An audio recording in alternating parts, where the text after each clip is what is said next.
Headphone highlights. Here we go again. Got something different today. I have I like to talk about really good budget headphones. I like the idea of having really high quality, well, not just with headphones, really high quality stuff for not a lot of money. It's out there. Sometimes it's just a little hard to find. And, stuff like the Koss line of headphones, that's pretty well known. People know the name Koss at this point. If you've been watching the headphone highlights long enough, you've heard me talk about Koss quite a bit. So I learned of Koss through word of mouth. This is a brand that I have not heard of from really anyone. I haven't heard anyone talk about this. This is the Betron Retro. And I've not really heard anyone talk about this thing. How I stumbled upon it is this is a headphone that has constantly shown up on Amazon searches, just looking for headphones in general. I get bored. I go on to Amazon. I look up headphone stuff, see what's out there, see what's available. And this sometimes pops up. And it's highly reviewed on Amazon. It's got about, I think, 2,000 or 3,000 5-star reviews or whatever. So it's well rated, but it's dirt cheap. 20 bucks, I think this was. $25. Really cheap. And it looks pretty decent. Like at a glance here, me leaning way back here, not holding this up to the camera to zoom in here and show you all this stuff. Hey, this looks pretty decent. Look at that. It's got some nice kind of gold accents. It might be a little bit gaudy, but it's a little subtle. And it doesn't look that bad. Even if we come in close, yeah, it looks all right. Look at that. So this is all plastic. That shouldn't be too big of a surprise for a $25 headphone, but none of this is metal. This is all plastic. This is plastic. This is plastic. This is plastic. Even this part of the headband here is plastic. It's a very firm plastic, a very robust plastic, but it's plastic. And then this head strap here has your, come on camera, show that up there.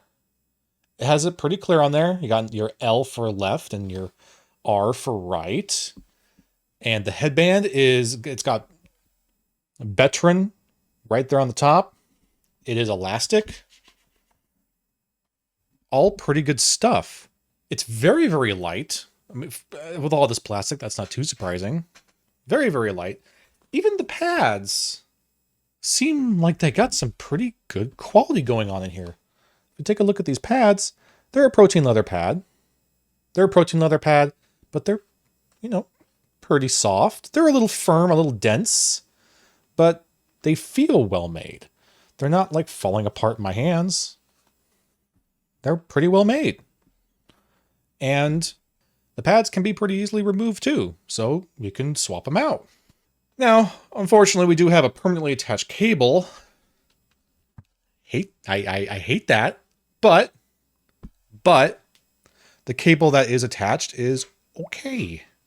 It's not the best, but what is here? First of all, let me show this off. So yeah, it looks like it has dual entry, but it's not. Those are permanently in there. But it comes out to what is a pretty nice looking splitter.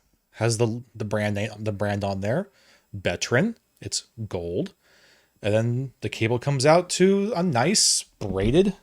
It's not really gold, more kind of like a light brown. More or less match the aesthetic of the headphone. So the cable matches, and then at the end of it terminates to a right angle 3.5 millimeter. Check that out. Which is well made. It's well machined. It works great. Why is this $25? I mean, it is built pretty well. It is, the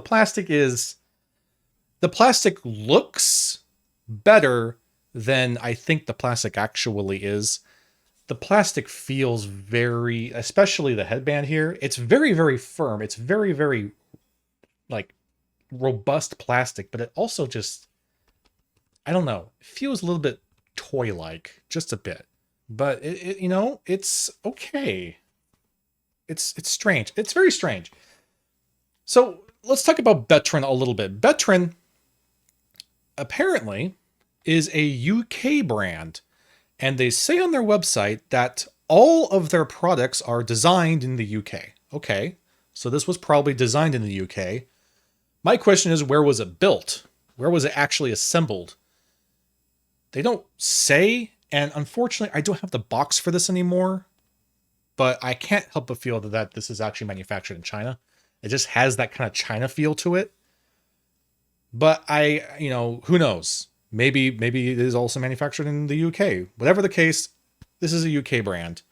So the build's all right. You know, this headband is a protein leather, and it is elastic. The bottom of it, though, this is going to be a little hard for you to see. Because it's not the highest quality protein leather, the very underside of this pad, I'll try and show you this way, has a tendency to kind of, it's really not hard, I'm really not doing, there. Okay, see that little divot right there where my finger is? That tends to happen anywhere that isn't flat. If it's flat like this, as you can see, there's no divot. Now the divots are on the top of the headband. I let the headband kind of curve, and it makes those divots. That's not ideal because those divots kind of get onto your head. And that happens because the leather is binding onto itself. So that's not great, but you know, we've seen that with more expensive headphones than this for sure. But all in all, the build's pretty decent. It's extremely light. I would say, besides the permanently attached cable, the downside to the build is these pads. The pads are very well made.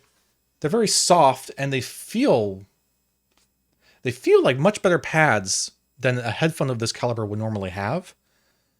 The problem with them is that this is clearly very much an over-ear design, but the ear volume in here is very, very small. It's just about a 2-knuckle all the way around ear volume in here. So rather than it actually fitting over my ears, oh my God, they sit right on the top and bottom of my ears. And if I really wanted to, I could kind of scoop my ears into the pads, but now my ears are very, very cramped. They're being kind of crunched into the pad. So unfortunately, the pads are just too damn small. They're too small. That sucks. In addition to the pads being too small, the headband adjustment is also just not enough. I put this on my head and I extend this all the way, and it's still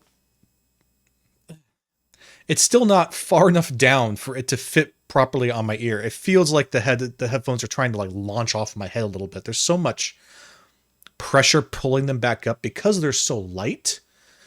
So it's like you can't really tell, but the bottom of my ear is like right here peeking out the bottom of the pad if I just let them like sit here.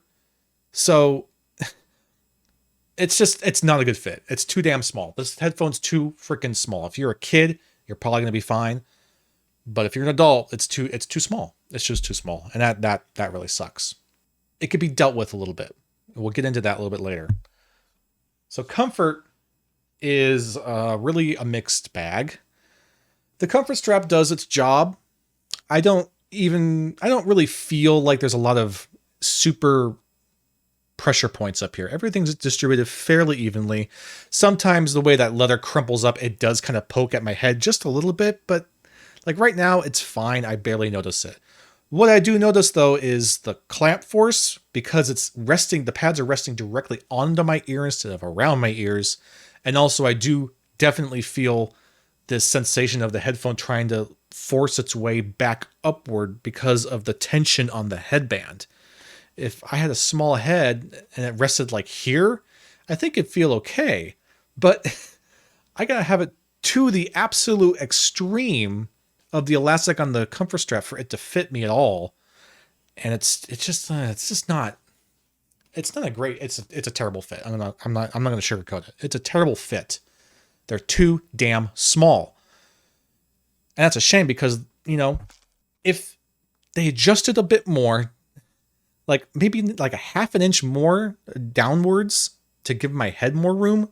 And if the pads were at least large enough to be around my ear, I think these would be super crazy comfortable. So I'm going to rate them, but I think that you're probably going to have a better experience with them if you have a small head. If you're a child, hello children, you'll be fine. But it's just not the right size for an adult. In terms of our Comfort Cloud system of comfort, like this, right out of the box, not changing anything about the headphone. It's a 5. Yeah, it ain't great. It's not the worst. We had whatever that was last time. I think it was the H3Xs, which right out of the box were really, really bad. They were like a 4. This is better out of the box, but it doesn't really get any better. It just is too damn small. However, these pads are very removable, and that means that you could use regular pads, and that's what I've been kind of doing. Look at the difference of pads. This is the pad that they come with. All right. There's your pad. Here's a different pad. Now we're talking. Look at the ear volume difference. This, by the way, is the Mod House Audio Xeon pad. This is the sheepskin. It's absolutely fantastic. But I'm making a point here. This pad on this headphone makes a huge difference. And not just in the comfort, but also the sound.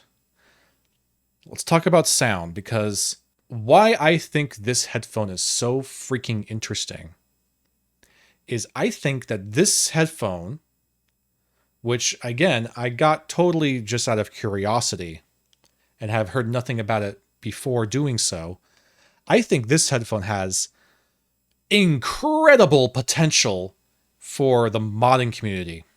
Big time. But before we get into that, what does it sound like right out of the box?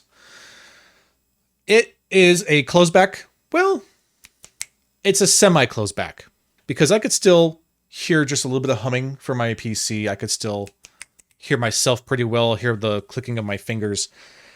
It is closed. I could hear that there's a definite muffle and veiling of my ambient room, but I don't think it's totally solidly closed. I think that you're not gonna be able to see this on the camera, but there is kind of a space between this grill and the gold section behind it.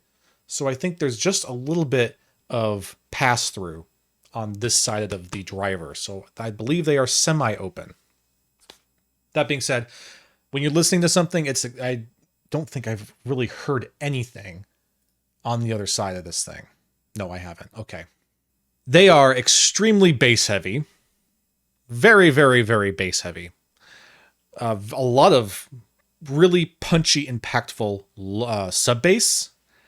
And your mid bass still hits really, really hard. It's extremely dynamic sounding. But the mid bass does have a tendency to bleed just a little bit and bloom a little bit. So it's not the most detailed low end. It's not the most clean. But it is very, very energetic and very punchy and fun. Mid-range is not too bad. It's pretty clear. It's a little recessed. These are a bit of a V shape, but they're not a super deep V shape. They're a little bit more like this. So your mid-range is still pretty present, just a little bit recessed. Vocals are pretty clear. I can hear my dialogue. I can hear my singers, and they don't really sound like they're being very veiled. If they're male vocalists, sometimes the bass can get in there a little bit, but that was pretty rare. The high mids are pretty good. The treble range is a little reduced. It's not very sharp. It's not very sparkly. It's just kind of chilled.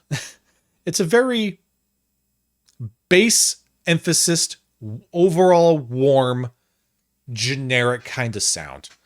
But it does a pretty decent job. For a $25 headphone, right out of the gate, these sound probably pretty similar to something like the monoprice retros. Without doing anything to the monoprice retros, it's kind of the same situation. Very similar. However, these headphones change dramatically with a pad swap. Now, I'm not necessarily saying I recommend going with this situation that I've been doing, because these pads are, these pads are absolutely fantastic. The monoprice Xeon pads are amazing, but that's a bit of an investment. These are probably, these are $50 something, $50, $60 pads on a $25 headset seems a little silly. But regardless of that, you put these pads on these things, and not only does the comfort increase tremendously, it goes from, I think I give it a 5. With these pads, 7. Huge jump in comfort. But with a pad swap, the sound had such an incredible shift. Incredible shift. With these Xeon pads, this very kind of generic sounding headphone all of a sudden changed into something very special. The low end was still really punchy and deep and dramatic, but it got way more dynamic and it had way more bass extension. I was getting deeper, lower notes, and they were way more clear and clean. And it stopped the bleeding. The bass stopped going into the mid-range. It was still very, it had warmth to it, and it was still hitting crazy hard, but it wasn't veiling anywhere near as much. And the mid-range came forward, very forward, where it used to be a little recessed. All of a sudden, it's right up in your face, and it's got detail. Really pretty freaking good detail. Vocals all of a sudden had all this texture and timbre. It's amazing. And the treble range, still a little recessed, just a small bit so that it's not sharp and hitting anything painful, but it starts to sparkle a little bit, and you're getting more detail again in your mid range, your high mids and your treble. You're getting some nice sparkly detail and some speed. It's very, very hard to believe this. But once I put this pad on this $25 headphone, the sound that this was producing reminded me very, very much of the Sennheiser HD6XXs. That is a very dangerous statement. Let me be clear. They're not as clear and analytical as the 6XXs. No freaking way. Okay? Yeah, they sounded way better, but they still can't compare to that. But I'm saying that the sound signature got closer to that. It still had more bass. It still has a bit more warmth, but it went from a generic $25 whatever sound to something really, really special. It was sounding great. And man, it got me excited, because I think that this is a headphone that if people took the time to really kind of play around with it, could do something amazing with. I was completely blown away by the difference these freaking pads made. But it's a hard recommendation to do, because these pads, as amazing as they are, it seems a kind of wrong to put this incredible Xeon pad on this dinky little $25 headphone. But oh my God, the difference it made was ridiculous. I couldn't believe it, and I still can't believe it. I've been listening to these for a week, and I was bopping out to like my whole library of music as if I was listening to $300 headphones. It's crazy, I know, but these have potential. I think it's a very similar situation to the monoprice modern retros, where, you know, right out of the box, they're just kind of like, oh, and their pads are terrible. But when you put some brainwave pads on them, all of a sudden they kind of do some really cool stuff. Similar with this. This does all sorts of extra cool stuff once you put different pads on them. And one thing I forgot to mention, there's really not much in terms of soundstage out of the gate with these, but with the pads, with these pads, holy crap, the soundstage went from here to here. Humongous difference in soundstage. So maybe just separating the drivers a bit more from you and giving them like a real leather kind of material to bounce off of and resonate from. I don't know what it is. I don't know. But holy crap, do they sound excellent with Xeon pads, with Xeon sheepskin pads. Wow. Wow, wow, wow, wow, wow. I can't emphasize enough how big of a difference it made. And it made me like feel like I'm like losing my mind. Like, what am I doing gushing over this $25 headphone so much? But try it, man. If you are a headphone modder, if that's something that you're into and you love to play around, dude, grab this thing, go nuts with it. Because I think that there's insane potential here, and I would love for someone to play around with them and come back to me and give me a recommendation so that we can just go freaking bonkers with these. Because these have something in them that is that I don't know. It just, there's something special here. I just know it. I know there's something special here. Wild. It's wild. And I'm so cool. It's very cool that I was able to just pick these randomly off of Amazon and play with them just a small bit and realize this huge potential that they might have. So yeah, the Betron Retros. Unassuming.